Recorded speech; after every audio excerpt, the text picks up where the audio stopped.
Welcome back to Once Upon a Time in the New Republic, a podcast where we talk about the Mandalorian. Today, we are talking about Chapter 9, The Marshal. Hey, guys. No one wants to say anything? Okay. Hello. I had to, a long time no see to all y'all. Yeah, it has indeed been a long time. Happy 2020. Yay. Well, the last time we did one, it was 2020. It just wasn't this 2020. It took a hard right, left turn right version. after Revenge of the Sith. Yeah. Okay, I'm going to need to...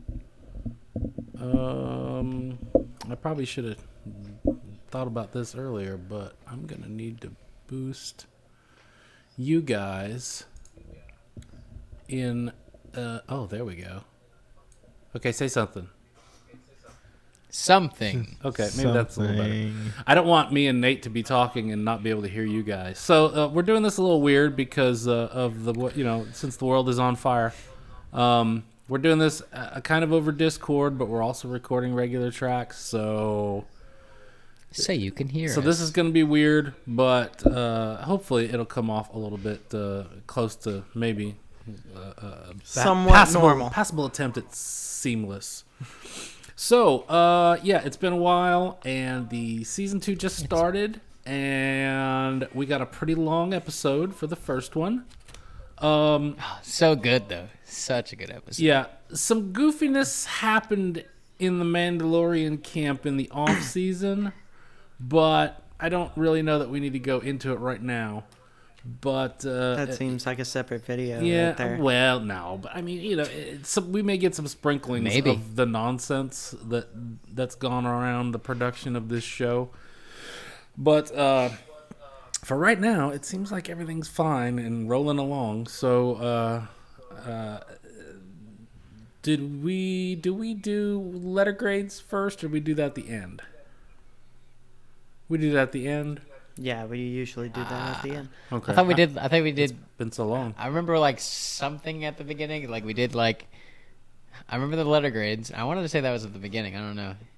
No, we'll wait till the end. Yeah. So, new season. Who dis? You know. One thing I just want to say off the bat.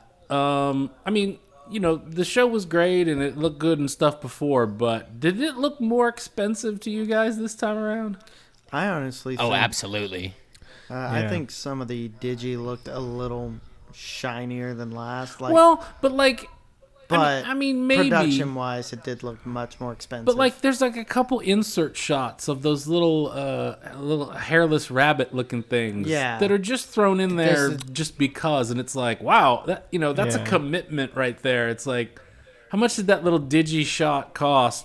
And it's like, well, damn, they're just throwing the fucking money around. Episode 1, it's like 50 minutes, and hey, let's throw in some hairless rabbits for the hell of it, I just think it's funny they put that much money into the little hairless rabbits, and then when the chick at the landing bay takes Baby Yoda from Mando, you can tell it's a puppet. He's just flopping around. But it was kind of fumbled if you noticed. She's trying to get it. It's like, damn it won't turn. Oh, there we go. And it cuts to it like a separate scene where she's actually finally getting it out. It's like, oh, well, that didn't go off too well. Did we not have enough time to get an extra shot? I don't know. Anyway. Okay, so I wonder how much of those banthas is actually elephants with the things draped over them, and how much of it is Digi. Because some of the shots looked kind of like there was some Diginess about them, but then some shots you would have to have a fucking elephant or something there with that shit hanging on it. So I think it's probably a mix on that. Definitely the wide shots would be like a Digi. Yeah. Yeah, there's a scene where I think it's where they're going to actually, they've already met the villagers and they're taking the bombs and they're riding up that ridge. And it's crazy because you see the line of banthas, and when their hair kind of waves, it waves too uniformly to where you're like, okay, that's Digi. But then Mando and Cobb come into the foreground, and it racks focus to them, and they ride by, and then it racks focus back, and I'm like, well, okay, that's a digi shot, but damn, that was kind of cool that they went through all that effort, you know. Yeah. So yeah, in that instance, I think they were digital, but it was like, damn, they can do the whole focus thing, and that looks pretty cool. I think since they're filming in that volume room, I think a lot of the things they're doing are digital, but they're pulling them off. Like there's a fucking digital dolly zoom. There's It could have been done better though. there's all those focus racks and stuff. I'm like, well, they're putting in the effort, even though it is all fake. So anyway, it looks pretty cool. So. Yeah, I mean, I just wanted to, it just seems like, they're not afraid to spend money on this show now. Which is good. Yeah, They're going in the right direction. It's good. Finally. It's good. And Jon Favreau was all up in this episode. Wrote it, directed it. Frickin' Johnny Fav starting it out. Yeah, hitting it hard. I want to go in. Somebody talk about something really quick. Well, something I noticed during the second viewing of this. This was actually the first appearance of our live crate dragon, like our first film appearance of it. It had appeared in a video game that came out in 2002, but this is the first time we've seen one on camera. What did you guys think of it? I know we didn't see the full size of it, but Oh, I thought it was awesome. There's a little issue with that. directors for this season include Jon Favreau, Dave Filoni, Bryce Dallas Howard. Oh, really? She's coming back? Yeah. Okay. Peyton Reed. Peyton Reed. Why does that sound familiar? Who's Peyton Reed? Is it P-E-Y? What are you guys looking up? REED. Peytonreed. P-E-Y-T-O-N. Robert Rodriguez and Carl Weathers. Oh, Carl's going to do an episode? Ooh. Awesome. Hell yeah. Oh, That's gonna be Peyton awesome. Reed did Ant-Man. Okay, that's why his name's familiar. So yeah, we got Favreau, Filoni, BDH, Peyton Reed, Robert Rodriguez. Really? And Carl Weathers. Robert Rodriguez. Wow. Yeah. Damn. That's crazy. So Rick Famuyiwa is not coming back, and no Taika Waititi, and no Deborah Chow. I guess because she's gonna be busy with Obi-Wan. I guess. Oh, well, no, this season's done. So I mean, wonder what she was doing to where she couldn't come back. She for this. was probably doing Obi-Wan. No, they haven't even really started that. I mean, anyway. Well, Is that still a thing, the Obi-Wan show?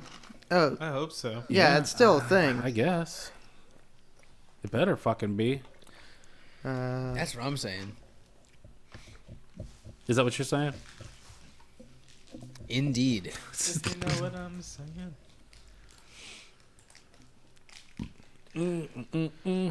There was an update about it. Ewan McGregor says Obi-Wan Kenobi series starts filming March 2021. Oh, yeah. So they're not going to start for a few months. But they're pretty close. This means they're getting all their pre-production shit out of the way. Scripts are sounding like they're finalized. So, I wonder. Hope so by now. I wonder if there's a cast or anything. Well, we're not here to talk Kenobi. We're here to talk Mando. Yeah. Kenobi. So, but Kenobi would be a good segue into one of the Easter egg actors into this in this episode, even though he was only there for a split second. How does John Leguizamo fit in with Obi-Wan Kenobi? I meant Sam Witwer. Oh. Wait, where was Sam Witwer? Sam Witwer was when Mando first rides into the village. He's the Fabio-looking dude in front of one of the buildings. He just looks at Mando. I can't remember if he was wheeling around a wheelbarrow. Yeah, I thought he was carrying something or something like that. But, yeah. He's got a bucket of ice. They're going to throw a party or something. I don't know. He took a keg. Or no, what does he say? What does he say? He took a tub of ice. Oh, if I didn't know any better, I'd say they're throwing a kegger. Oh, jeez. Come on, Bob. Okay, so anyway, I'm just gonna dive into it like we normally do. I took a bunch of notes. Let's go. If you guys want to jump in, I'm gonna be asking questions, shit like that. So here we go. The episode starts, and of course, Mando is still stuck in that habit of just walking down the damn street with the pram open. Yep. That was cool though. That So- was badass, man. That entrance. So, last season, Lil Yoda starts out in the pram he finds him in, and then that gets tossed. And then Queel makes a new Queel one. makes him a nice one that looks like it's stainless steel and shit. But this one he's in this episode looks more like the original one. Yeah, I noticed that. It was a little rough and a little beat up. But it's like painted, and like the little button on the front is more like the original one as opposed to the one Queel built. And I'm like, So what pram is this? Are we on pram 3.0 or I what? wonder if that's supposed to show like a time jump where he's added a few things, maybe some paint. Maybe, I don't know. But I mean, when it comes to Mando, would he really care about painting it? No, but I'm just saying it just looked different. So I'm kind Yeah. of like, well, that's weird. So they're walking down the street in this town. We don't know where it is. We don't know what planet we're on. Again. Not Tatooine yet. Yeah. So, apparently yet. it's not Tatooine. And so Mando sees all these red eyes popping out. Now, at first it was the telltale red eye, Jawa red eyes, but then no, that kind of growly sounds and stuff, so we're supposed to believe these are fearsome monsters hiding in the dark. This is what Jawas look like without their coats. Cloakless Jawas. Yeah. But there is a bunch of graffiti on the walls that looks like stormtroopery and droidish and stuff, and we can't tell what any of that shit says. I swear I saw 3PO. Yeah, we get a little 3PO in there. But it seems like this place that we're at, we don't know what it is, but it's kind of like a rough neighborhood because there's graffiti and shit. Space Fight Club.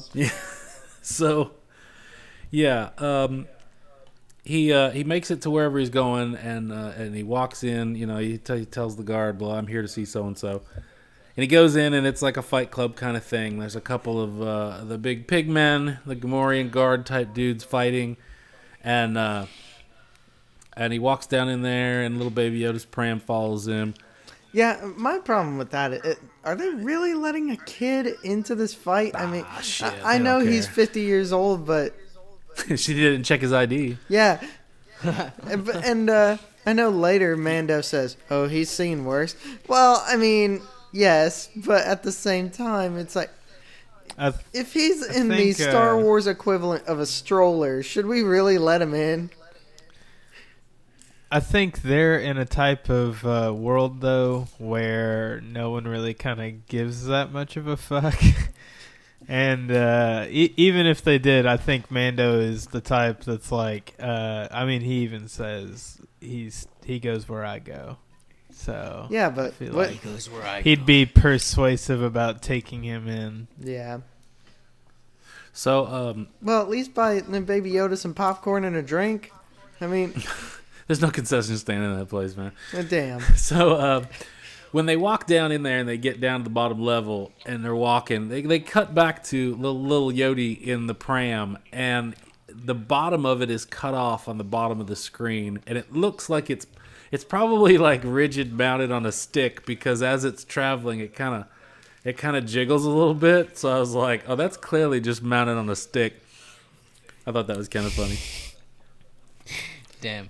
So the two guys fighting, the Gamorrean guards, they're fighting with the axes like they normally carry, but it looks like they got force fields or something on them. I guess maybe that's so they can't kill each other, but they can beat the crap out of each other.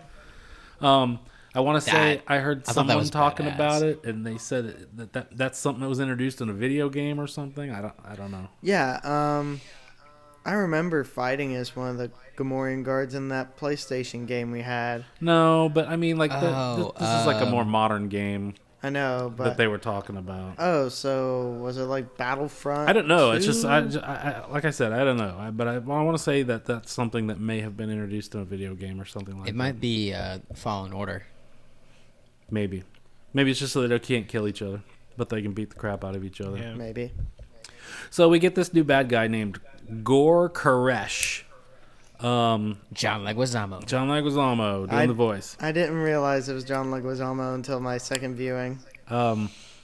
So Mando's going to him to get some information because I don't know how, but supposedly he heard that this guy knew something about where he could find another Mandalorian. And this guy's kind of a dick, so he tells Mando, well, okay, I'll give you the information if you win this bet, and if you lose, you have to give me your armor. And he's like, no, I don't leave my fate up to chance, blah, blah, blah. So he shoots the dude just for whatever reason. John Leguizamo shoots one of the fighters that he was going to bet on, and then, all of his guys jump up and they all pull guns on Mando, because apparently this guy is collecting Beskar, and so he wants Mando's armor or whatever. I thought that was crazy when John Leguizamo's character just shot the dude he was betting on. I was like, what? What is going on? Jumping forward just a little bit. Okay. I think this, literally just a little bit. I think this is probably one of the best choreographed fights in this show. Oh yeah, a lot of moving parts in it. But the one thing that makes me laugh every time is the Gamorrean guard just belly flopping onto the table for no fucking reason. Yeah, just for show. Yeah, it's like I think he was trying to jump at Mando, but Mando moved out of the way.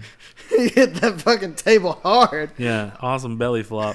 But anyway, so it's kind of a standoffy thing. They all got guns pointed at Mando, and Mando's like, hey, if you just give me the information, I'll leave you alive or some shit. And so he pops out the whistling birds, gets them ready, and Lil Yodi sees it, and he's like, oh, shit. And so he pushes the button and hops in the pram. Yeah, and that's another thing that bugs me now that we're bringing it back up, because Baby Yoda loves death and destruction and shit, so why doesn't he want to watch anymore? He's just like... He's always into it before, and now he's like, oh, shit. Yeah, exactly. I don't know. They make him do stuff. Go down. They make him do stuff in this episode that just for cuteness sake. Like the shit with the spittoon and the bar and he closes the pram because it just gave him something cute to do, I guess. Yeah, I think they were just doing all the cutesy stuff to keep Baby Yoda Fan in the service. episode.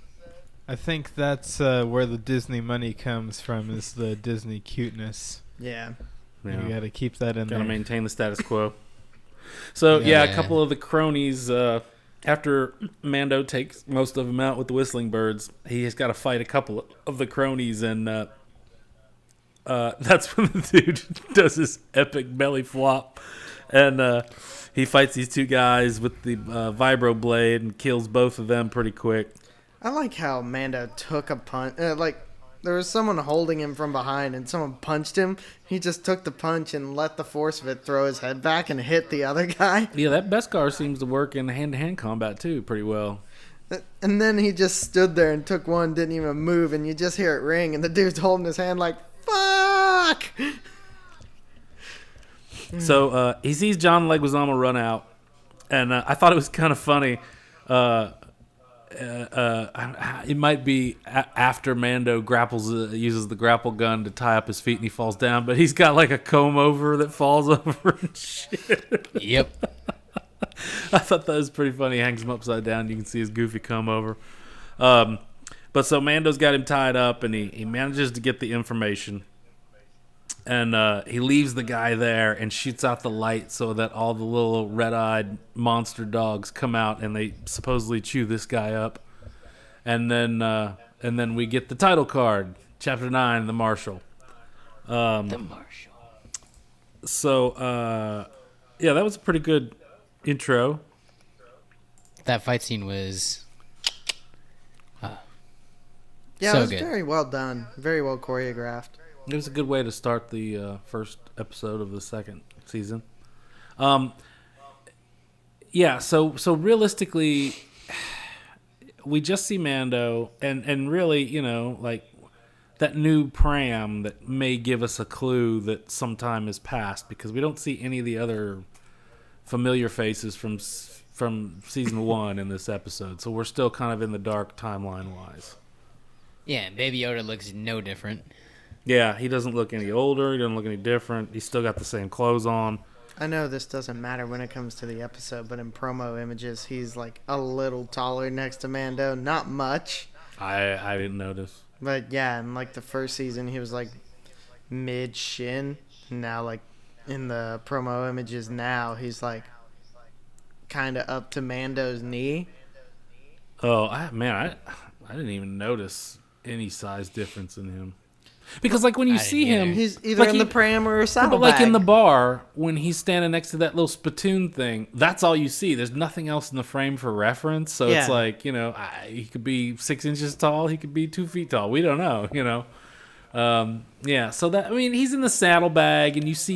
you see that shot where Mando hands him to Amy Sedaris, and they're all in picture there. He doesn't look any bigger. Babysitter. He doesn't look any bigger. Yeah, so anyway, I think we forgot to mention that John Leguizamo tells him that he has to go to Tatooine. And he's like, I was just on Tatooine, and I didn't see any fucking Mandalorian. And he's like, well, trust me, he's there. Well, goddamn. Yeah, but Tatooine it is. Tatooine. All right.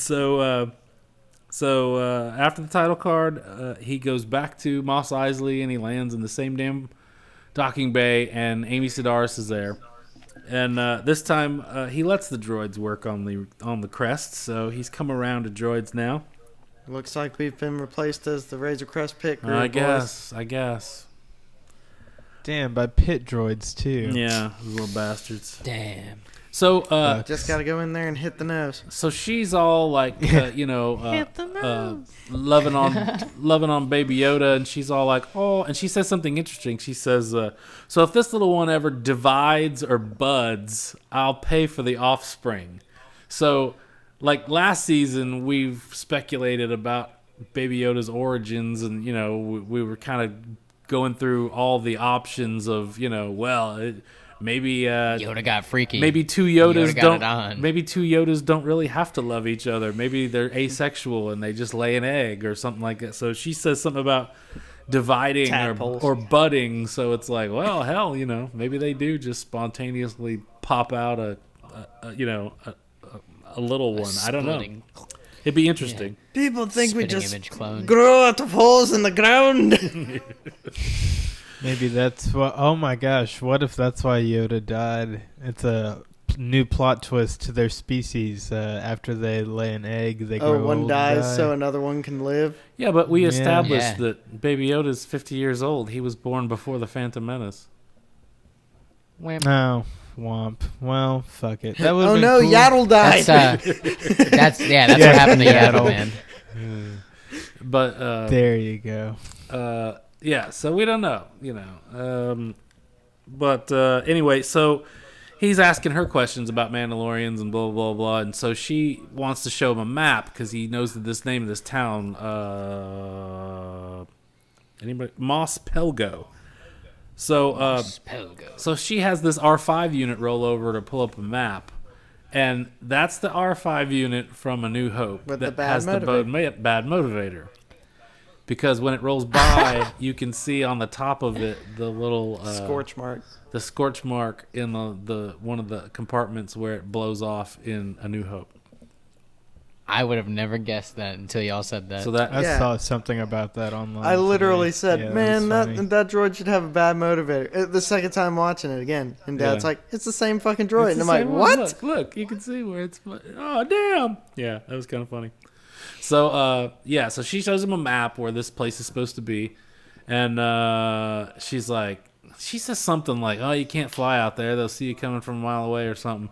And so he's like, hey, you still got that speeder bike I left here? She's like, yeah, it's a little rusty. How did it get rusty in the desert?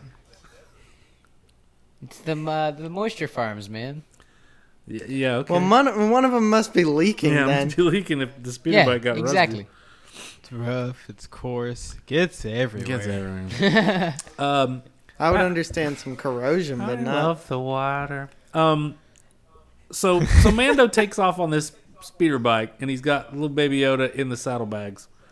I thought that was weird. I was like, all right. Well. Yeah. He's not letting him ride on the bike. He's not in a papoose or anything like that. He's been subjected to saddlebag luggage. Yeah. He's just letting his ears and his tongue flop out the window as they drive down the road. So in this riding montage, you see Mando stops and talks to some Tuscans, and he's doing some sign language, I think, in that, like around a campfire. And then we get our first little insert of the digital little creatures that look super expensive. And he rolls into this town, okay? So he finds the town.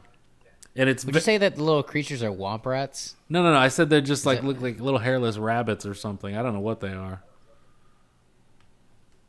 I thought they were womp rats. Womp rats are 2 meters wide. Yeah. Because Luke used to bullseye him in his T-16 back home. Okay, so he rolls into this town, right? And so you see Sam Witwer standing over there with a bucket of ice or whatever the hell he's doing. And it's the typical Western thing. The stranger rides into town. Everybody's looking at him, sizing him up and shit. He pulls up to a nondescript building. I don't know how he knew it was the cantina or whatever, but anyway, so he found the bar.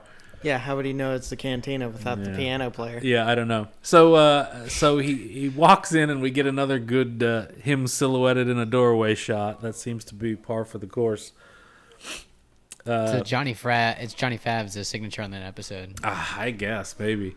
It's his John Wayne shot. Yeah. So Yeah.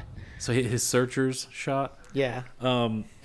So he goes in there and he asks the bartender, hey, I'm looking for a Mandalorian, and he goes, well, I don't, can you describe him? And he goes, hey, he looks like me, stupid. I'm surprised he didn't punch him in the face for being stupid. And he's like, oh, you mean the marshal? And he goes, the marshal? Oh, that's who you mean. Oh, the guy looks like you. Oh. Yeah, the typical Southern Western. I'm surprised when it was like, can you describe him to me? Mando didn't just go, really? Yeah. Really? So he's like, oh, well, see for yourself. So the marshal walks in, and he's got on Boba Fett's armor. Now, and it barely fucking fits. Now, that was it's cool that he walks in with it, but do you think Timothy Oliphant is a little too tall to pull it off? Oh, for sure. Yeah. You think? I mean, I think in some shots his chin sticks out of the helmet. I think he's great in this role, but in the Boba Fett armor, he just looks a little weird. Lanky. He looks lanky in the I think Boba they Fett did armor. that on purpose, though. I mean, it looks like there's a whole lot of places you could shoot him really successfully. Yeah, I'm starting to think they molded the helmet to fit Tamara Morrison and then gave it to him, and they were like, here you go, wear this. Well, the only thing weird about the helmet I noticed is when he does the flashback of him, getting it from the Jawas and stuff. When he first goes back to that bar and all and you see the back of his you neck. see the back of his head and his shit sticking out of it, and I'm like, oh, that looks bad. Yeah, that just makes me think someone could just walk up behind him and just jump and take him out. Yeah, jump.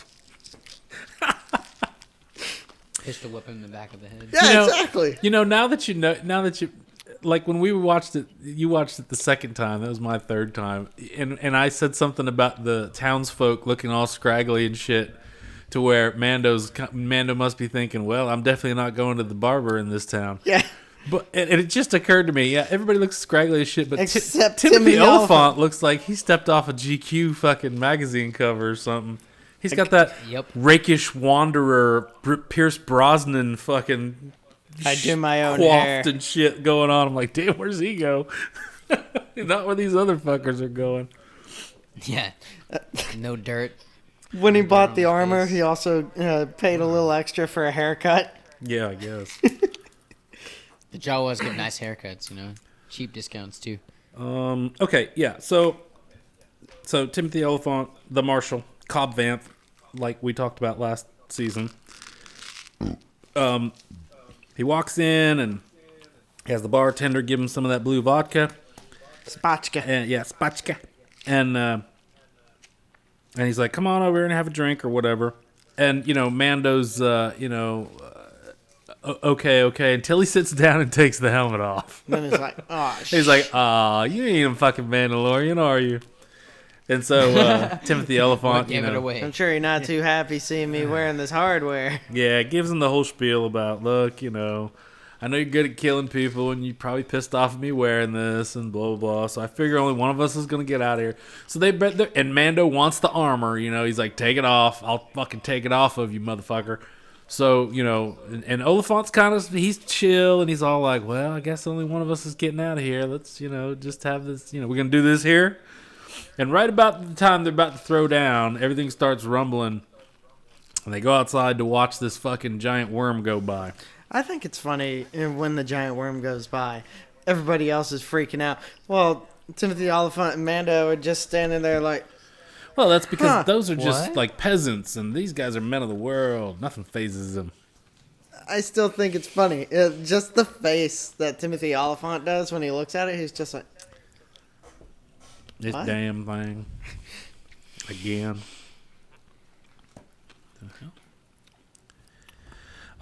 So anyway, they figure out, okay, we're the big worm goes by and it eats the bantha at the edge of town drinking out of a trough of water or something. Wild.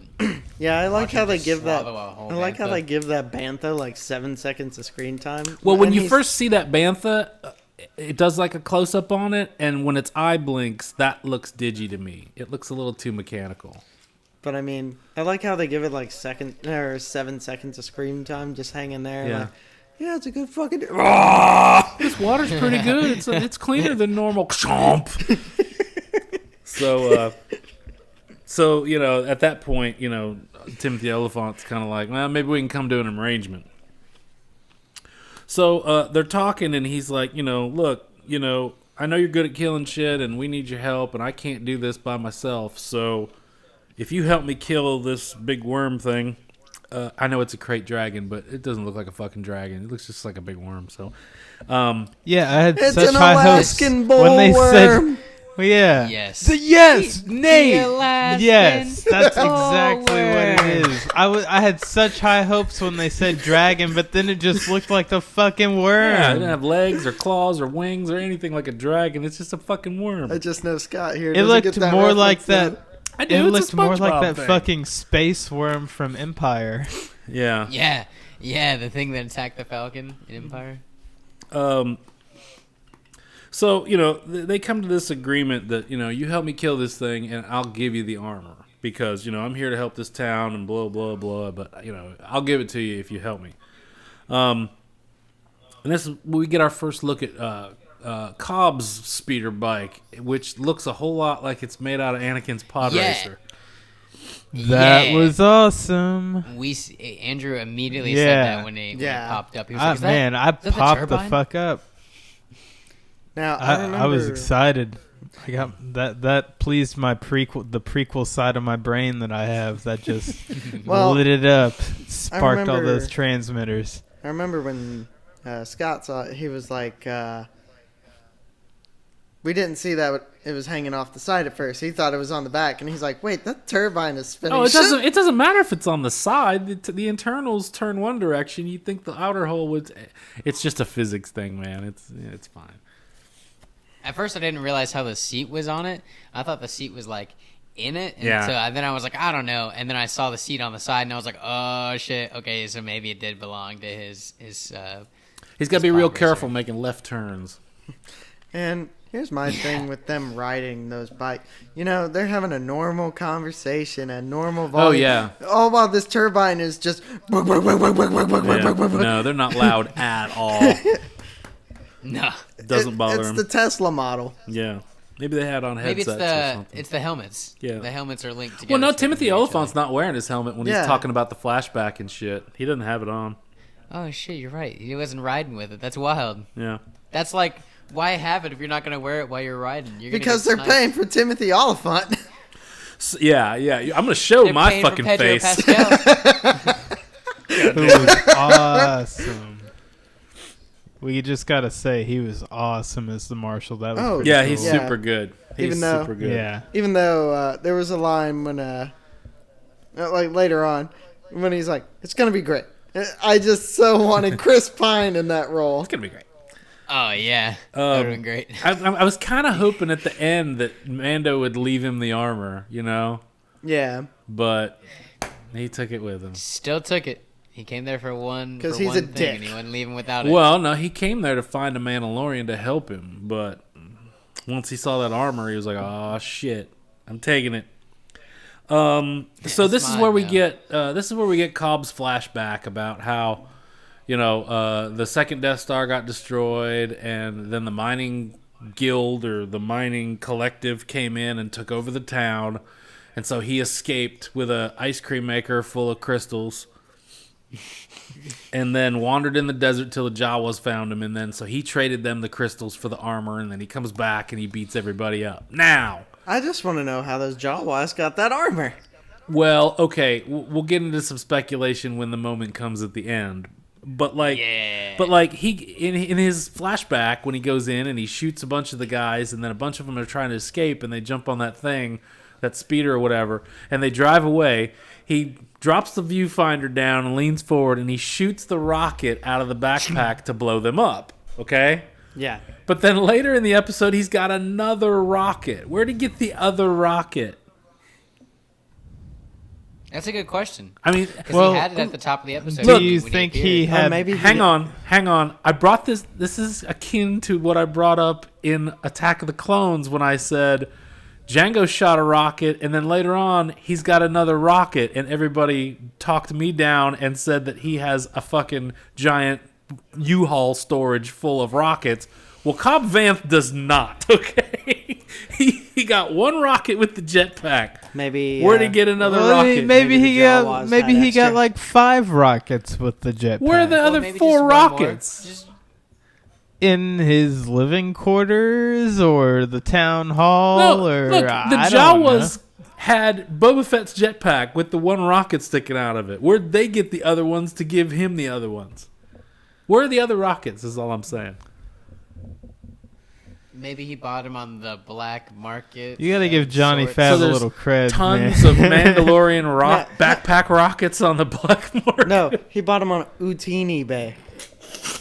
Oh my god. That's spit Yeah, the spit take, ladies and gentlemen. Utini Bay. Wow. I almost made you shoot coke. If it's not already, that needs to be a website. Okay, extra rockets. Page 2 of notes.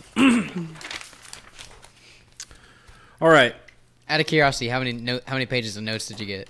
2 and 2.6.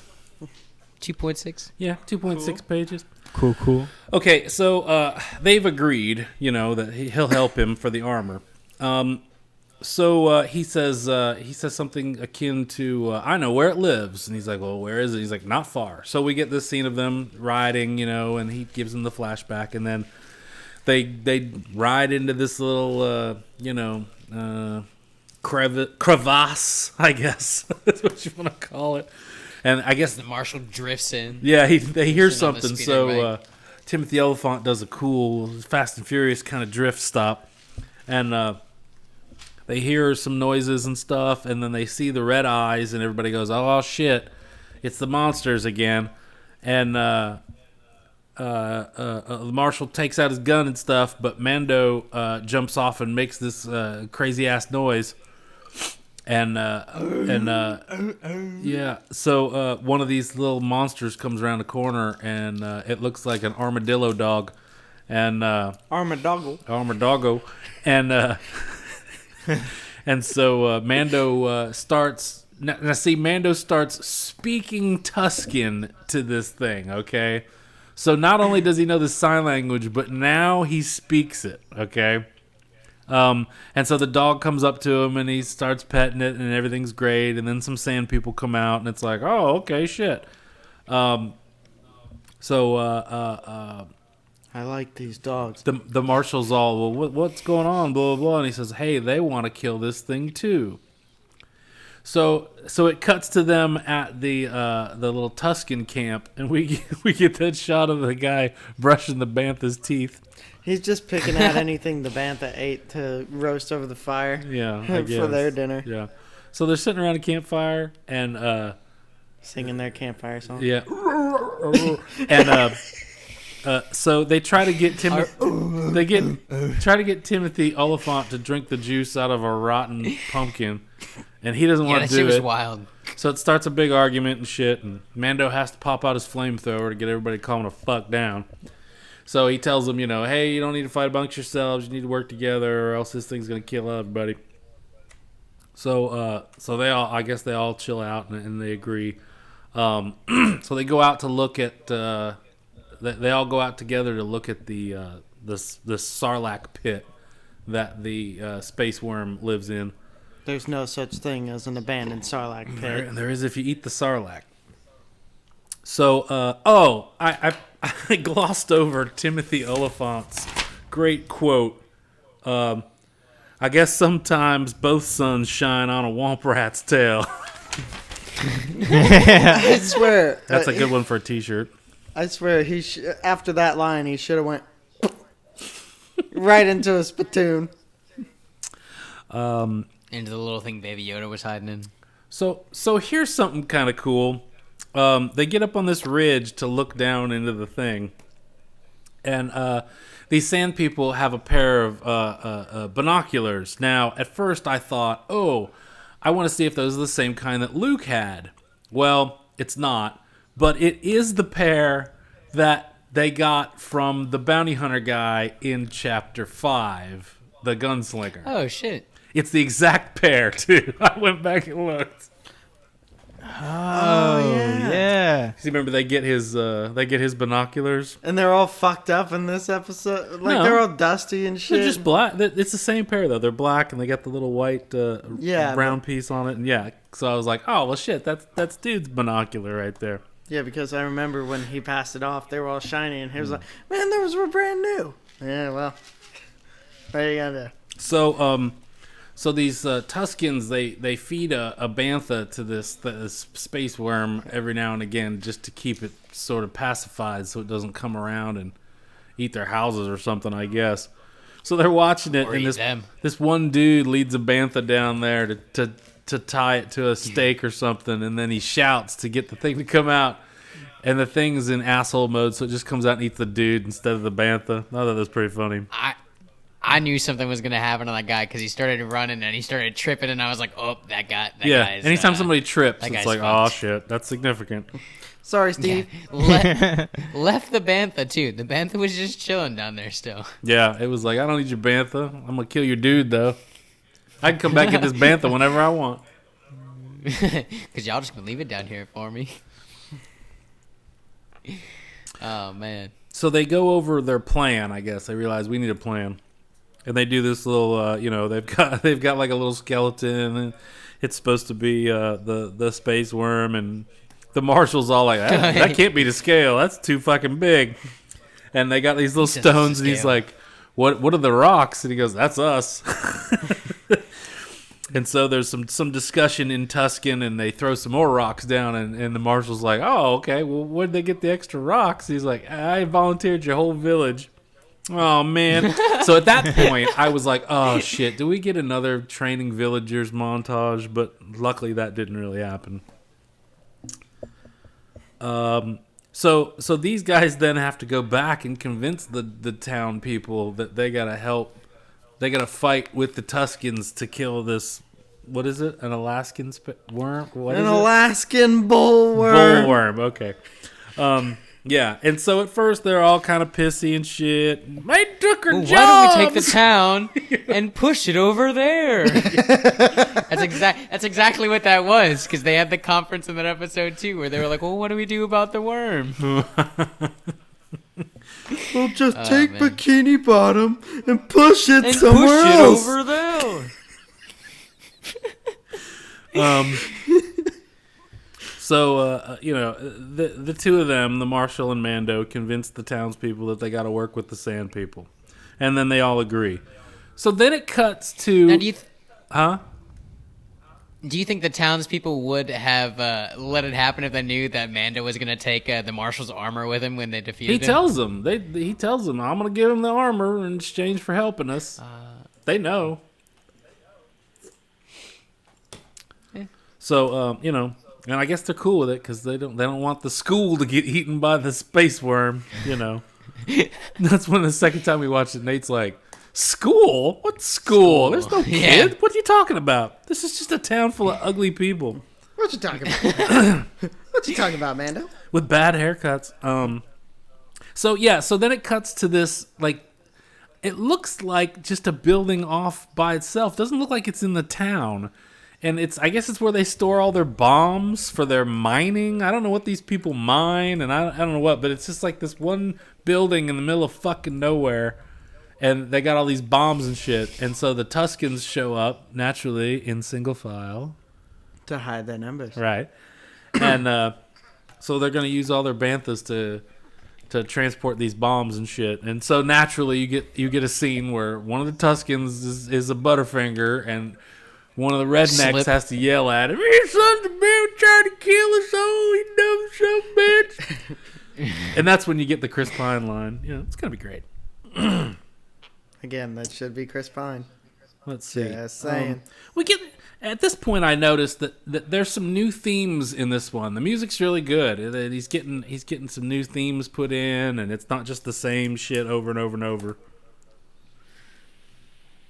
Were we watching? Was it when we were watching this that I said like there was like it sounded very similar to like what theme was it? Like a character's theme. I don't know. I lost the train of thought. I don't remember. I don't remember what you said, but yeah, you said something sounded familiar to you. To like the OG trilogy, like 4, 5, and 6. Man. Something. It might have been when they landed on Tatooine, when they landed on Tatooine, like the music. Should have taken some notes. It'd have given you something to talk about. Well, I'm talking through my thoughts right here. But you don't know what it is, though. You're like, what was that thing I said? Shit, I don't know. He was too engaged in the story. Oh, yeah. Yeah, I'm sure that's what it was. And then right after that, I have, boy, this looks expensive. I think that's where we get the shot of the single file banthas going up the ridge, and they look a little bit There's a good band name. But then it does the single file banthas. But then it does like the simulated focus rack on the composite shot where they ride by in the speeders, and then it focuses back. That so I was like, focus rack was super cool, though. That's some effort. Okay. Yeah, the shaggy hair looked a little mechanical when it moved in the breeze, but that focus rack was nice. I like that. So I guess they get there where they're going, and they all hop off and dismount, and they're about ready to start working, and that's when they give the marshal another rotten pumpkin, and this time he does like a terrible, terrible fake drink. It's almost as bad as Gina Carano in season 1 when she takes that last drink of soup and then says, "Well, I'm out of here." It was pretty bad, but anyway. So they gotta plant all these bombs in the ground so that the space worm can come out and be on top of it when they blow it up. How doesn't this wake up the space worm? Because they're all hammering into the sand. Yeah, I don't know. He was really stuffed. They're doing it very one thing that quietly. I do remember that I pointed out to Andrew when they send down one of the Tusken Raiders to the mouth opening of the Sarlacc pit. Yeah, he's like testing the vibrations and stuff, and there was a continuity thing that I noticed. Oh, really? Because it's like he lays he like kneels down and he's going to place the rifle down with his right hand to feel the vibrations, and then there's a shot from the mouth of the cave looking at the Tusken Raider, and the rifle is up in his left hand, and then it cuts back to the wide and the rifle is on the ground. And I was like, what? Damn it, Johnny Favs. Yeah, Johnny Favs sleeping. Maybe it was like a long sequence and the guy had this great soliloquy, but then they had to cut it, and that's why there's continuity errors. That would make sense. Yeah. I would like to see that too. That was a joke. I don't think it came across Discord very well. No, it did. I was going to say there should be subtitles at the bottom. Yeah. So it turns out that the Tuskens, I guess, have some fucking Game of Thrones ballistas that they got from Cersei in King's Landing.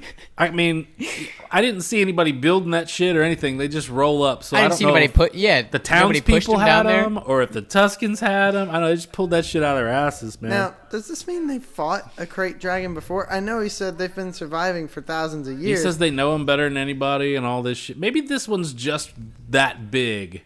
Maybe they have fought him before, but this one's just so fucking huge that they need help. I don't know.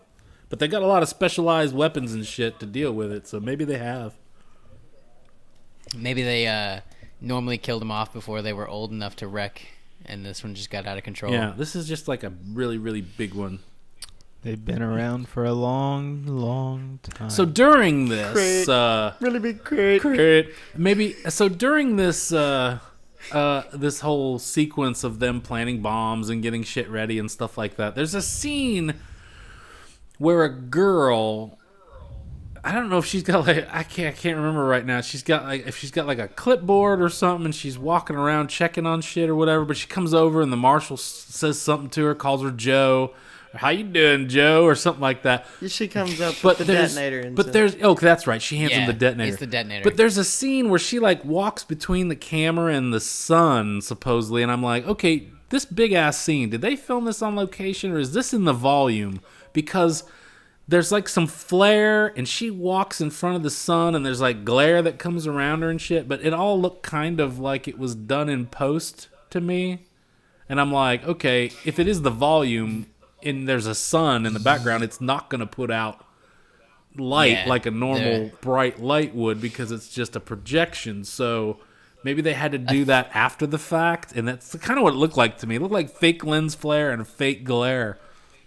Yeah, there was also some fake lens flare that makes me believe that you might be right about the CGI with the banthas, because it was when they panned in on that shot, or at some point in that like long sequence, there was like some definitely fake lens flare when they like panned past the sun.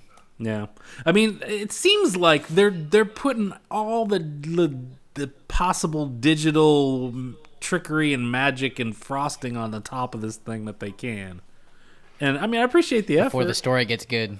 You know, yeah, before there's actually a story to care about. It's like, hey, well, let's just make it look really good. Let's make it flashy. Can we please give it a story? So they try to wake this thing up, and this is where we get the shot of Cobb Vanth with the fake dolly zoom. I thought that was kind of a good effort too. Good effort, but so it comes out and they shoot at it, and then it looks like it's going to go back in. So they shoot at it some more, and they piss it off, and it comes back out, and they blow the bombs, and it doesn't work. So yeah, I was like, oh shit, what are they gonna do now? So this is the point where this thing starts to puke up fucking acid or something. Is that? Yeah, that was wild. Well, are we gonna agree that was acid, because you see it coat a bunch of people and shit, and then you never see the aftermath. Out of fucking nowhere. So I'm just like, okay, is that acid? And those guys got melted, but that's too much for Disney Plus. There's literally we just don't see the aftermath, or what, you know? There's an article from Screen Rant saying why the crate dragon's acid didn't melt the Mandalorian. Well, you don't see. That's what I'm saying. You see it cover him like a wave, and then you never get any kind of resolution on what happened to those guys. Are they just wet? Or we're all sticky. Or did they melt? You know, I don't know. Maybe it's too graphic for Disney Plus, so we're just supposed to believe that a whole bunch of Tuscans got melted. Oh, that's too graphic, and yeah, we can watch fucking Pirates of the Caribbean with skeletons drinking and stabbing people and. Well, this is made for Disney Plus. That shit was way before. But anyway, it's still Disney. That was the old Disney. Yeah, that was the old Disney. So this thing's pissed off now, and it's moving around, and they can't keep track of it, and all this shit. So Mando and the Marshal fly up on their jetpacks, because it comes out the top of the mountain and starts spewing down on everybody. And Cobb Vanth really learned how to use that armor. Yeah, quick. He must have spent a long time trying to figure that shit out. It was like a 2-day. So the Jawas brought him back. That had to be like a 2-day ride. So I guess in his spare time, he's just like, so that's how that works. Shooting all those spare rockets and shit. Yeah. Yeah, that's where they went. He had to test them. So Yeah. No, he had like foam ones that he would just boom. Nerf rocket. yeah, Nerf rockets. Blanks. That whistle when they go through the air. So the good one. So The good one. so they fly up there to the top of the mountain and they start shooting at it, and the marshal's all like, "This shit ain't working," and he's like, "Just keep shooting." And fucking Mando's up there with a damn pulse rifle, which he managed to pull it out of his ass somehow. Yeah. He's got it now. And that thing, It's back. that thing fucking disintegrates people. But when he shoots this It's like space a little worm, 22 rifle. it's like, pa-doo, just like Cobb's rifle. It just, pa-doo. It's And- what, it doesn't fucking work now? What and the he hell? has to fucking reload it after 2 shots. You would expect it to be taking chunks out, but nope. It just doesn't work. Nobody aimed It, for the eye though. It was like, dude. Mando cut Mando some slack. He didn't have time to charge it after he found it. He Oh, ended up charging it. no, because later on, he does do the electrical shock with it. That's how he gets damn. out of the worm. Okay. He didn't have the disintegration switch set Yeah, on. I guess. So they're like, this isn't working. So they fly down, and Mando sees another bantha with a bunch of bombs on it. Why? I don't know. They planted all. I thought they planted all the bombs. Nope, we've got 50 more. And if they hit the detonator without planting all the Yeah. bombs, why isn't that bantha in chunks? Well, we got a second detonator for all the extra bombs. Well, hold on, because they use Conveniently the over same here. detonator. Oh, is it? I don't Yeah, know. because the Mando goes, "Hey, you still got that detonator? That's why. Yeah, here, okay. take it." Okay, so yeah, so He still got the detonator. so Mando's like, "Hey, get its attention." So Cobb shoots his another rocket, and it just makes it mad, and he's like, "Hey, I got his attention." So Mando pulls Mando pulls a blind Han Solo.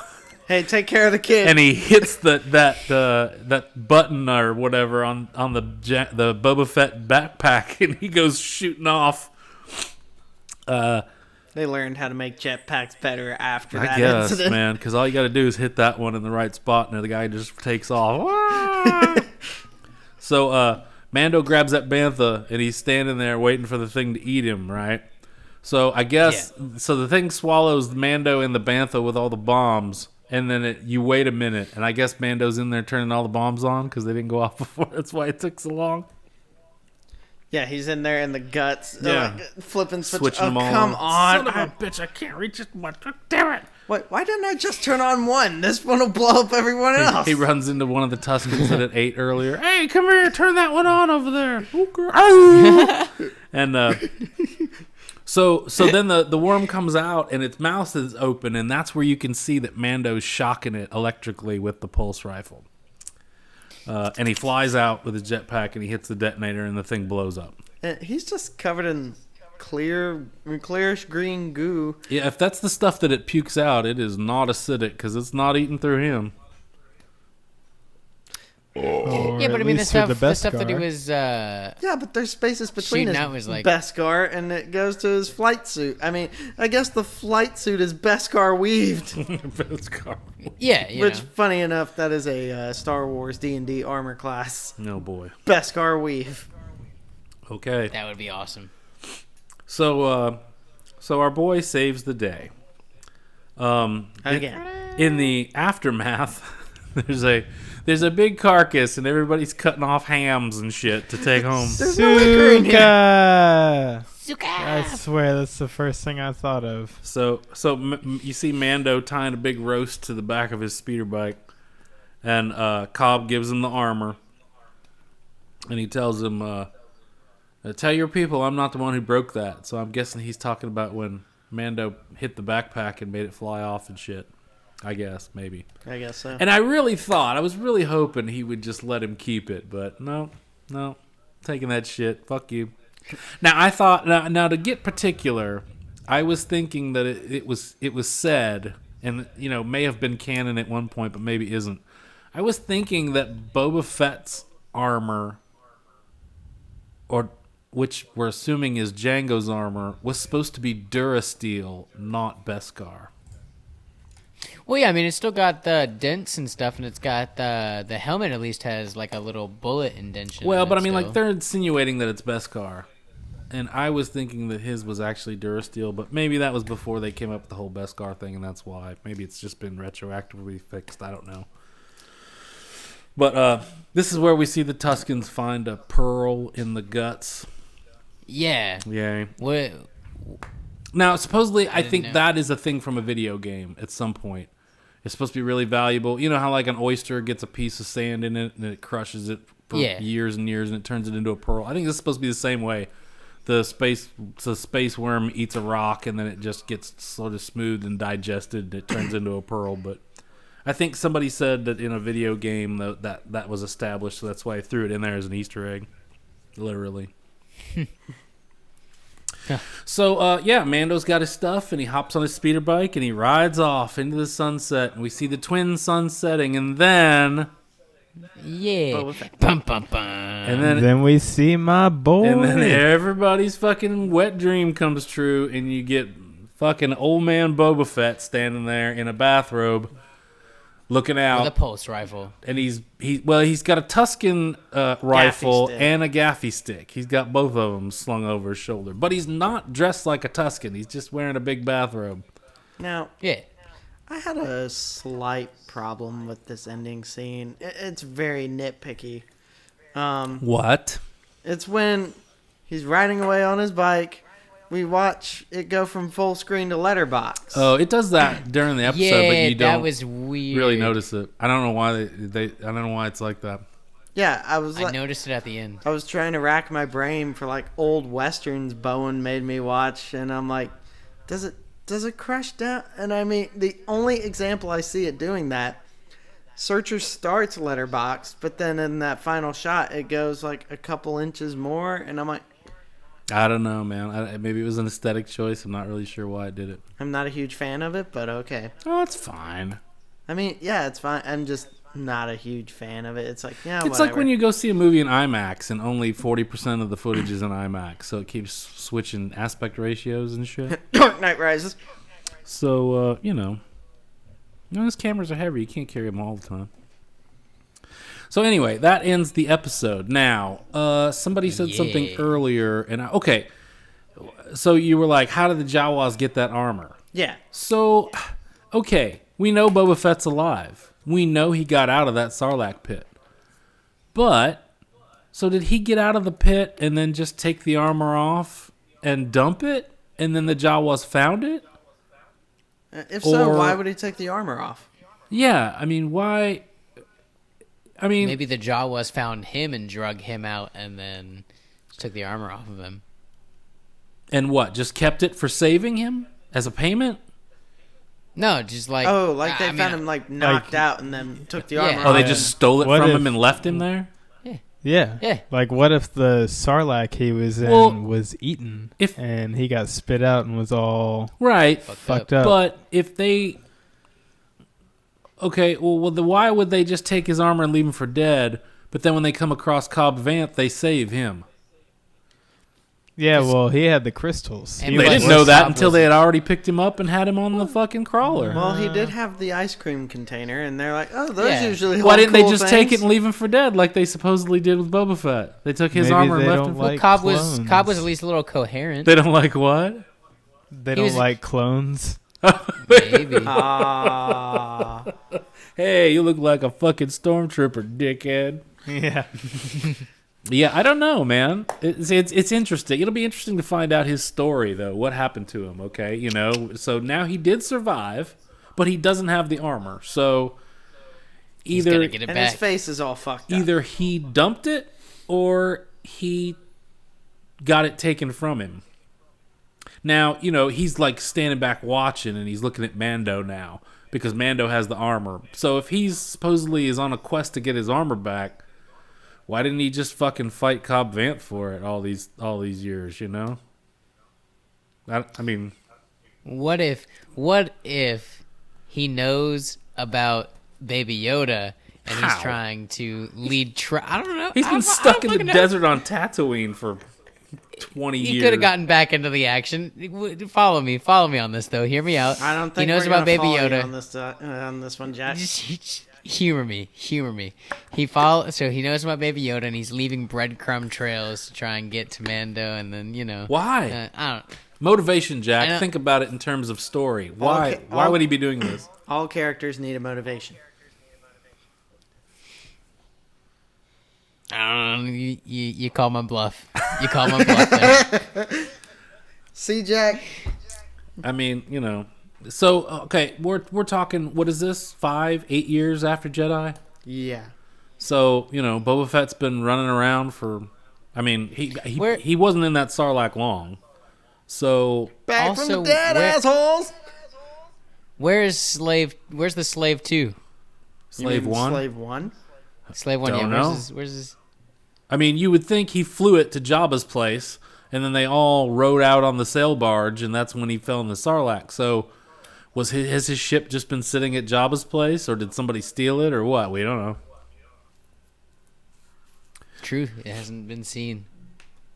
So I don't know, man. Interesting. But I mean, so he's been on Tatooine for 8 years or something like that. A ridiculous amount of time. Just walking around in a robe and hanging out, and I don't know, maybe looking for his armor, but you would think he would have heard about Cobb Vanth having it. Yeah. Now, Especially that little spending 8 light in years the up front, What light? the one that keeps going back and Oh, forth. the little red display, yeah. Now, this is something you and I talked about a while back. Really? Yeah, it was like we were talking if Boba Fett's still alive, and you brought up Cobb Vanth having his armor, and Boba's trying to find him to get his armor, and you're like, oh, maybe he has a tracker on the armor, and Oh, I don't know. I mean, if he lost the armor, you would think he lost everything he had. Why would he have a tracker for the armor? Unless he knows a code, and then he could have fashioned a tracker to pick up that frequency. I don't know, but I mean, this is all getting really nitpicky. But I mean, I don't know, man. It's a big, a ton of opportunity here for them to make some shit up. We'll just have to see what angle they go from to continue the saga of Boba Fett. so do we want Now, Go ahead, Jack. I was gonna say, does this tie into the movies at all?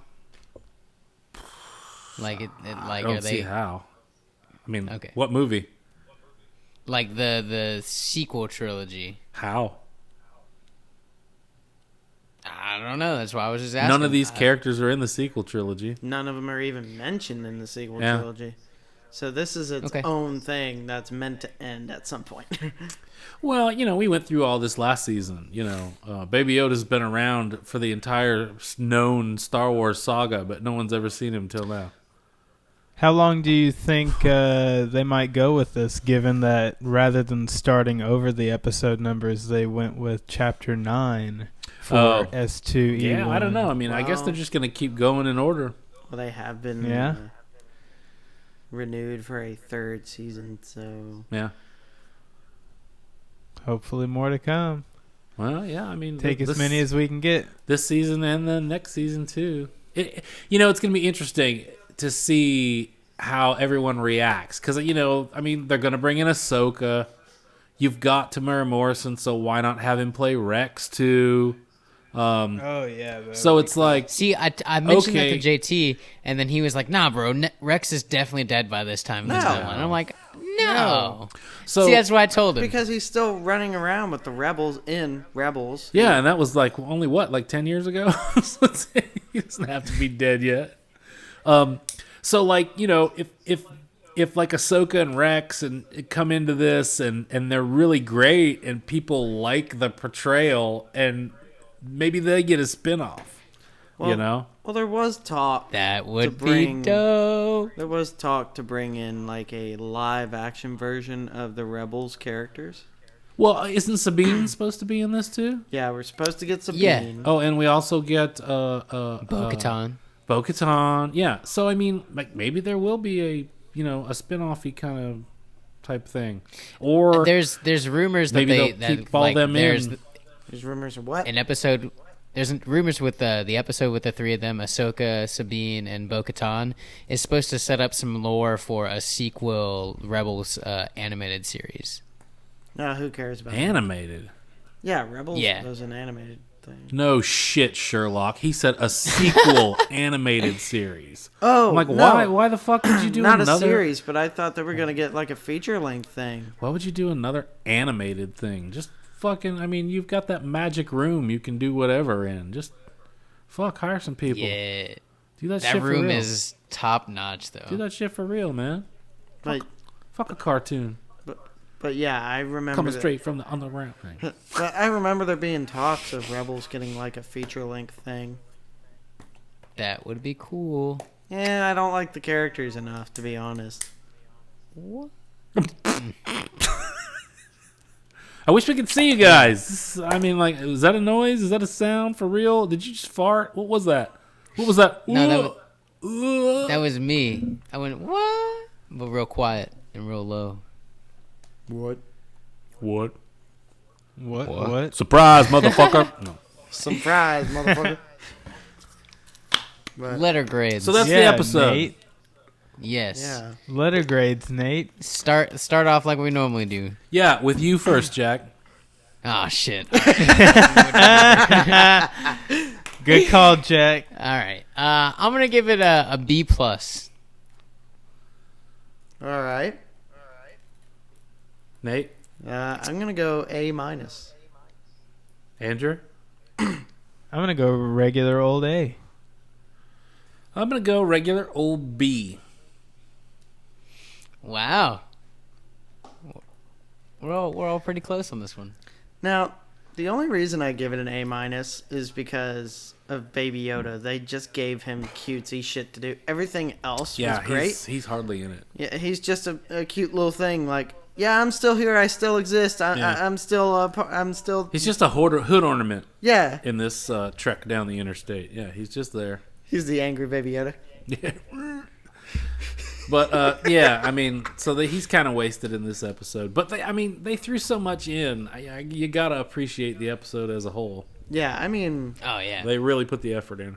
yeah, this felt like a very short movie because of all the production value they put into it. A lot of good cinematography, good choreography when it came to fighting and stuff like that. But I think Mando's kind of becoming a Mary Sue. How so? He speaks Tuscan and pretty yeah. much knows everything. I mean, that's kind of one of the great mysteries. How does he know Tuscan, you know? Like, well, last season, he knew the sign language and shit. And we were like, oh, okay. Well, is that just like a universal sign language? Or is that a Tuscan sign language? It's a Tuscan and sign now he language. fucking speaks the language, too? What did he take?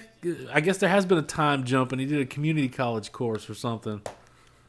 But yeah, Yeah, it's what he did on the break. Yeah. He went to community college He on was the break. he was reading through his books while he was painting that pram to look different, and yeah, Yeah, he played Daddy Mando for a couple months. that's you know. right. Yeah. But apparently, according to the trivia, one of the Sand people was played by a deaf person, and he came up with the sign language that the Tuscans use. Which Kill. They do that the whole episode. Kill. But yeah, it's like a mixture between the sign language we have here and some made-up stuff.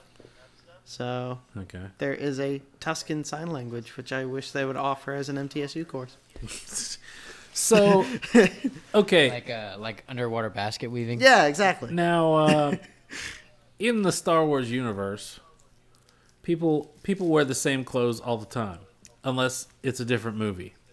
And then you get a new outfit, but you only get one outfit per movie, unless you're Han Solo. Amidala. But so in promo change, like, shots, every I've seen Carl Weathers has a different outfit, and I don't know if Gina's outfit is different.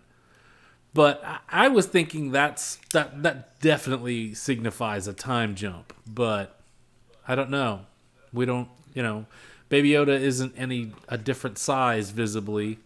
That's readily apparent. But So Carl we Weathers is also rocking the white Oh, goatee. that's right. He's got the white goatee. Okay, so season 1, he just had a mustache. Yeah, season 1 was just Yeah. the mustache. But now he's got like a white goatee. So yeah, man, there has to have been a sizable, decent time jump. We just don't know yet. For him to rock the full goatee, yeah. Well, it's white though. So like, Isn't it? straight white. yeah, like no, not dyed or anything. Yeah, in season 1, he's got a black mustache, but in the new yeah. stuff, Apollo he's Creed. got a white goatee. So yeah, so That's wild. time change, different clothes. Yeah, it's gotta be a time jump. We just don't know how much. The episode Carl But- Weathers but, directs you know- is just about the goatee. But where this picks up, you Him know, with growing it and cutting the beard. where this picks up with him being like, oh, well, I've been tasked to find this little guy's people. I mean, it seems like it's picking up right where it left off. Yeah.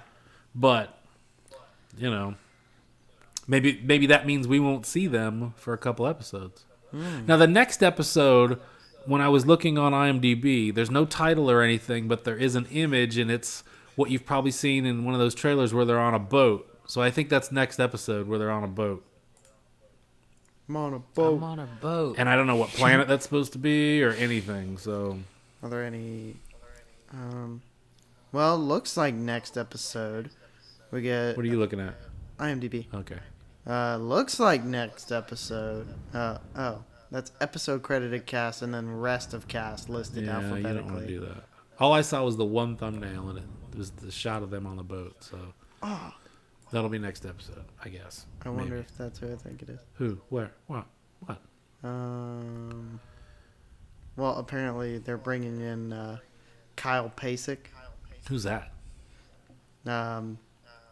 He's a midget actor, and I'm wondering if he's the same midget from Are we supposed to say that? Is or that okay? dwarf or What are we little supposed to say? person. What are we supposed to say?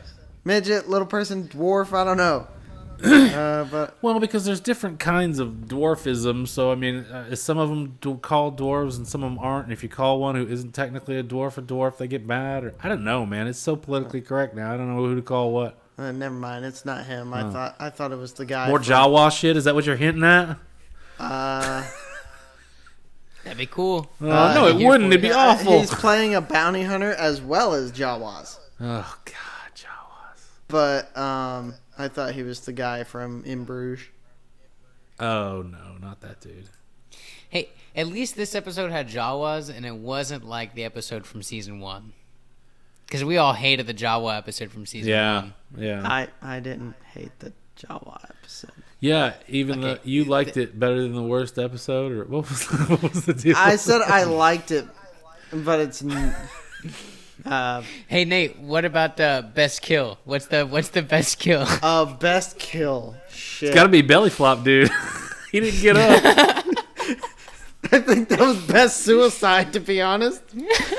But man, the best kill would probably have to be either the Alaskan bullworm or when he's in the space fight club. Someone hits him in the head and he throws his head back, and then he turns around and just blasts that guy in the stomach.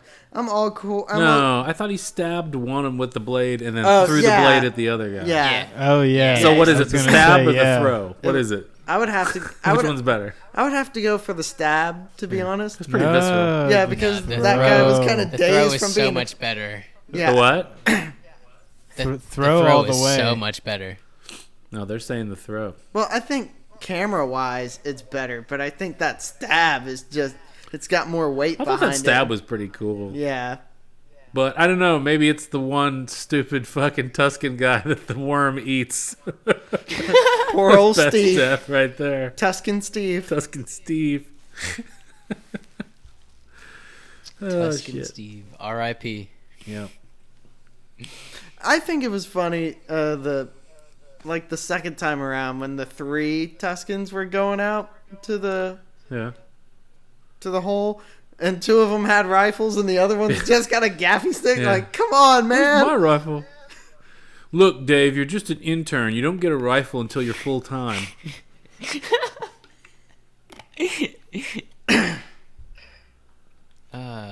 So, is there anything else that we should talk about for this episode? Think that about covers that.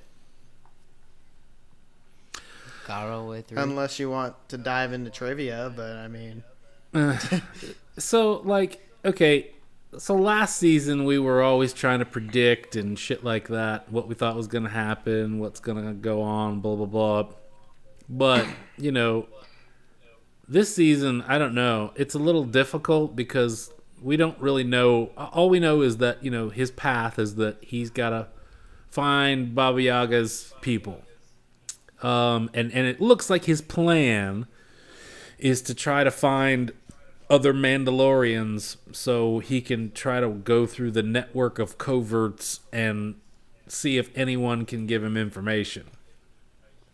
So in trying to find Yoda's people, he's by default looking for Mandalorians. I guess that could probably team him up with Bo-Katan and Sabine, or either or both at the same time, or something like that. I'm trying to figure out how Ahsoka fits into this, though. And how did Carl Weathers and Gina fit into this? Why would he go back there? I think Sabine is going to be a flashback. Oh, you think so? Yeah, because she was the last one that had the Darksaber. Yeah, but she gave it to Bo-Katan. So if Bo-Katan's in it, she'll have, did. You don't really they're need both going to be Sabine. a flashback then. I don't know. But you don't know. I'm just thinking Giancarlo I feel- Esposito killed both of them to get that saber. I feel like Mando will run into Bo-Katan first, but she's the one that's going to get Ahsoka involved once she finds out that Baby Yoda is Force sensitive. Oh, yeah. Because, they're buddies. Just because Bo-Katan had the Darksaber and now Giancarlo Esposito has it, doesn't mean that he killed her and took it. Nobody in these fucking movies can ever hold on to a damn lightsaber, if you recall correctly. So he might have Obi-Wan's going to kill me. He might have punched her in the face and she dropped it and he just took it. It doesn't mean she's dead. And just walked away with it? I mean, Yeah, I think Dude, Bo-Katan would have shot him in the back of the head. I mean, maybe, unless he... Giancarlo Knocked her the Esposito is a fuck out. badass motherfucker, dude. I mean, yeah. He's a badass. I mean, maybe he picks it up and turns it on and she shoots at him and he blocks that shit and then he gets on his Ching, thing ching, and ching, takes ching, off. ching. And she's like, damn it. Lost my fucking... Because he's got the cool little elevator TIE fighter. Well, Right? I mean, There's a good album name right there. he already has the Darksaber, so if they Elevator showed TIE anything fighter. about how he got it, that would definitely be in the past, a flashback. So, we don't have to see. But I mean, it could have been a long time ago when he had all kinds of resources, and it didn't necessarily have to be in that TIE fighter. Or built another one. No. What? So, it looks like next episode we may get a Jedi, if the teaser trailer is to be believed. What? Who? What? What are you talking about? I don't know who the Jedi is, but in the teaser, when they're on the boat and they get off in that little rinky-dink town, there's someone looking over them in dark robes, It's a girl. Isn't yeah. It? Oh, I don't know who she's supposed to be. Why she got to be a Jedi? Because she's there and then she ain't. Yeah. Magic. Okay. And we didn't hear a jetpack go off. Could be Ahsoka. It's No, not it's a not Ahsoka. It's already confirmed as another actress. Yeah. Jack, if you confuse that person with Rosario Dawson, you need to have your eyes checked. No. I haven't seen the teaser for that yet. Oh, really? You haven't seen the teaser for this season? Because that's It's when been you out see for a her. while. Yeah. I haven't watched it. I just jumped straight into the season. Yeah. Okay. That's the only thing that I've seen outside of anything else. I've been spoiler free. Oh, Yeah. well. Spoiler free over here. I think the only thing I saw was that teaser, and then 2 days before they dropped it, they did a quick little Some Monday Night Football shit. Yeah, where they some showed Monday a night. bunch of an extra. Catch the Mandalorian Cool. on October 30th. Yeah. Yeah. Day before Halloween. In case you didn't know. Time to get your cosplays ready now. So anyway, yeah, that was chapter 9, the Marshal. I wonder if we'll see him again. Yee. I sure as fuck hope so. I hope Me so. too. He was awesome. I really want him to have that armor though. Oh, maybe he'll get it back. Maybe it'll be like he comes back. Okay, so Mando has the armor, but he just sticks it in the locker on the Razor Crest, and then at some point he teams back up with Cobb Vanth, and he gives him back the armor to help him in the fight, and then he lets him keep it, right?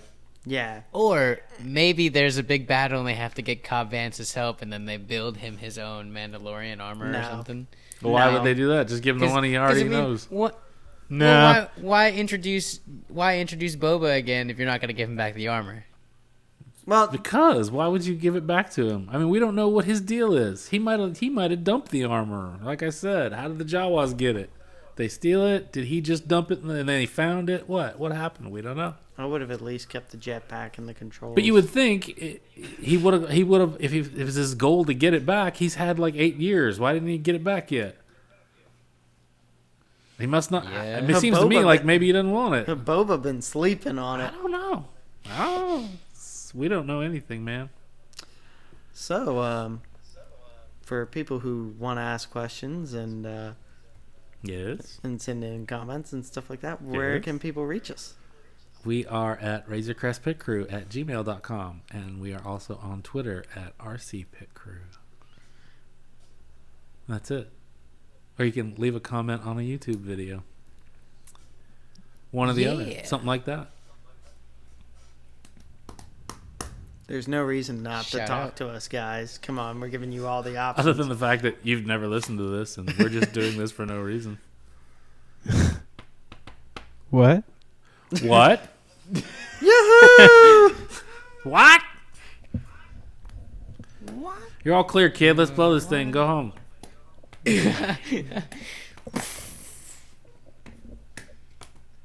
Did your friend finish the episode yet? Yeah, he's. Do they have anything interesting they want to say about it? I'm just grasping at straws here. I think he's I asleep. think he's asleep. Oh, damn. Well, when watched did the he fall episode, but then I think he asleep? fell asleep. Did he finish finished the the episode or episode. not? He did. Yeah, he did finish it. Yeah. Yeah, he finished the episode, but then he Okay. fell asleep.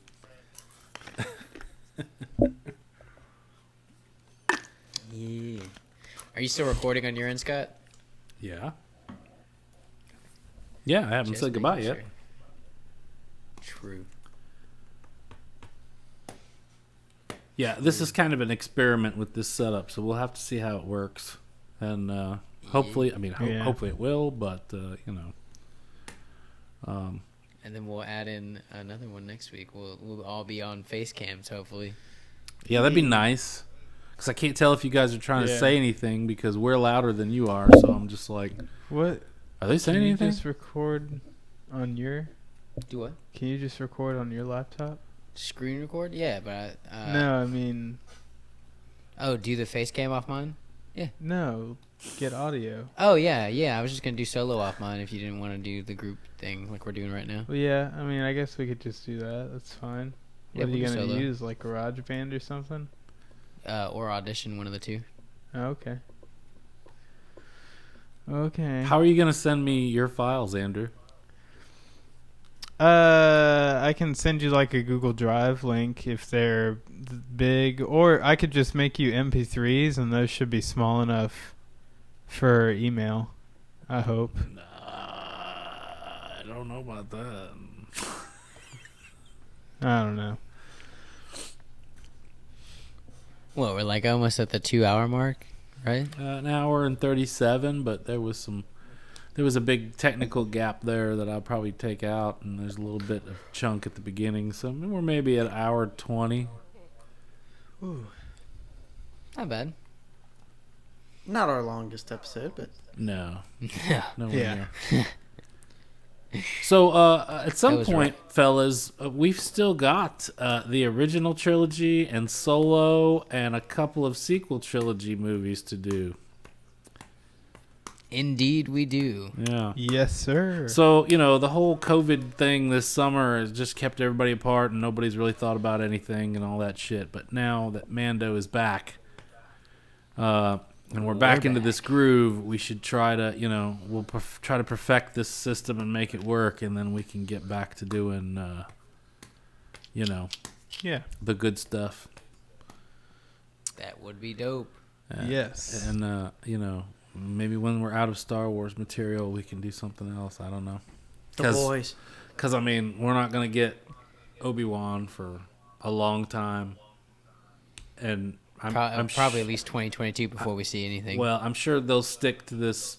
So I've not heard anything about them filming season 3 of The Mandalorian. Okay. So, but I imagine they would want to keep on this, fall, October release. So it might make sense for them to, do this season 2 and then maybe do season 3 of Mando, and right when season 3 of Mando ends, then put the Kenobi one out. So I don't know. Maybe, after Mando is done, we can start doing our backlog of Star Wars-y stuff, and then we'll see, what happens. See where we're at, and then if we need to, I do agree with Nate that we should move on to The Boys because it is super good. Yeah, we'd have to start at episode 1. I'm A-okay with that. It's so good. Yeah. Or we can dip into some other movie franchises. Yeah, it might be Rings. nice just to do some films instead of having a series to do, because that's a commitment, Casablanca. Yeah, let's talk about Citizen Kane. Let's talk about Touch of Evil. The Matrix movies. Hey. Yeah. I can talk for hours about the fucking Matrix, dude. I think if we just left Scott alone with a microphone, I would just talk about the Matrix for longer than the length of the movie. Yeah. Yeah. Let's talk about awful Hallmark Christmas movies. No. No. Well, there's got to be one good one out there. Come on. I don't know if there are. It's not a genre that I care to dip my toes into. Well, I don't want to be a party pooper, but I think I'm going to head to bed pretty soon. I got to work early in the morning. What are you doing, Andrew? You've gotten a new job since the last time we did a podcast. Yeah. What are you doing tomorrow? I'm in that corporate AV work now. Oh. Are you? Yeah. Is this like a every day you're streaming something, or is it like the old one where sometimes you're doing gigs, sometimes you're just in the shop counting XLR cables, or what? What are you doing? Yeah, it's kind of the latter of the two. Like there's some gigs going on sometimes for streaming from the shop, or I actually got to be in Boston for a week. That was kind of cool, but with the coronavirus, Boston, and all that, yeah. With everything that's been going on, that was like a blue moon type thing. So yeah. But yeah, everything's been virtual, and it's been kind of cool. Just stuff out of our Nashville shop, and then when we're not doing that, we're messing around, experimenting with new tech, testing stuff out, getting ready for other shows, and it's pretty cool. Cool. I'm learning a lot, so it's fun. Well, you're an audio guy, but then when you went to the last place, you started having to jump into broadcast video. What are you learning now that's different? Now I'm learning more of like web streaming stuff, and IP and networking things. Yeah, I'm also learning about PCs, which are not my strong suit. So yeah. Well, cool, man. You like it?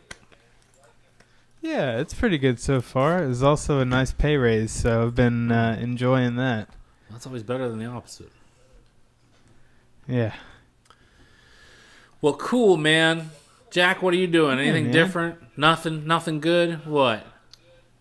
Nothing really different. I've been still working at Jets, so that's a thing. Been doing some small gigs. Did the theater bullshit with Dad. Hey, and I everybody. saw a post. I saw a post from your little production company that you guys got the rights to a script you're gonna make into a film. Yeah. What actually, what yeah, script did you get? The play that won last year, Oh Death, the play Oh, at yeah. Oh, Lakewood. boo.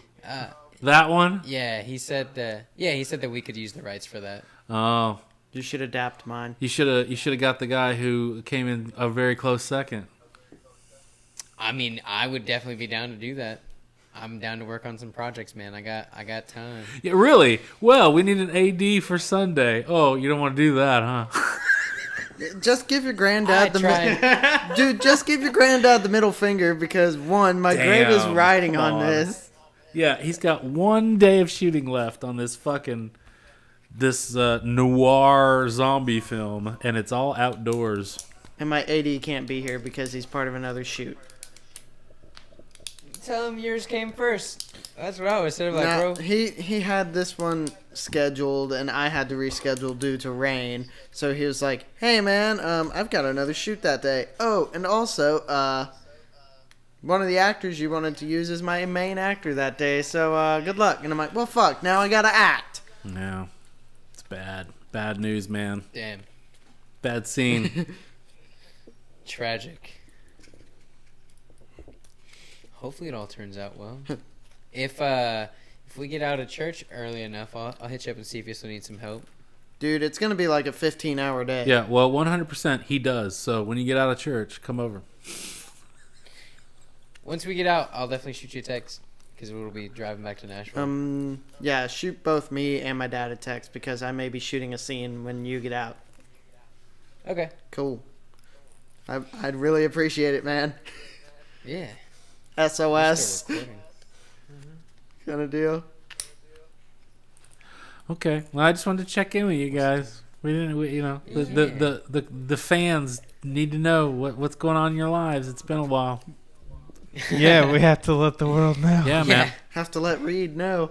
And none of us have Shout out JT. none of us have been ill. Nobody's had the COVID. So No. yeah. So once We're doing once good. Fingers crossed. once we're another year into the apocalypse, we're all clean men, which will become a valued commodity. Yeah. Men who've never had COVID, man, the babes will be lining up. I'm just yeah. allergy stricken. Well, all right then, Just man. Tennessee. I guess we'll All right, guys. we'll end this first here, season 2, chapter 9, and we'll look forward to the next one. What? Well, I got you all on the phone here. Does anybody think there's a day we could do the next podcast? Let's see. My schedule's always up in the air. Well, damn, Jack. I thought you always had one particular day you could ask off. Well, I could do next Tuesday. Or, sorry, this coming Tuesday. Yeah. What's the date for that? The 10. Yeah.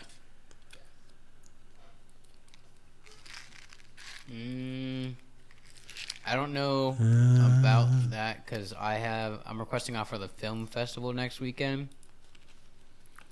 Next weekend? So those are probably my. What does that have to do with Tuesday? I'll probably end up closing. So Oh, On you have to be Tuesday. off on the weekend, so you have to work Tuesday. yeah, for the film festival thing. Well, damn it, Jack. Being a functioning citizen. What's the fucking term? I'm blanking I here. don't know. What are you trying to say? Functioning member of society. That. Hell yeah. It's really cramping your style, man. My brain, man. Ugh. Ugh. Nothing's I feel you. nothing's changed in the When I was in election. finals. We're still Yeah, I know. still holding steady. 6 more votes. Nothing 6 more interesting. votes. No, he needs 17.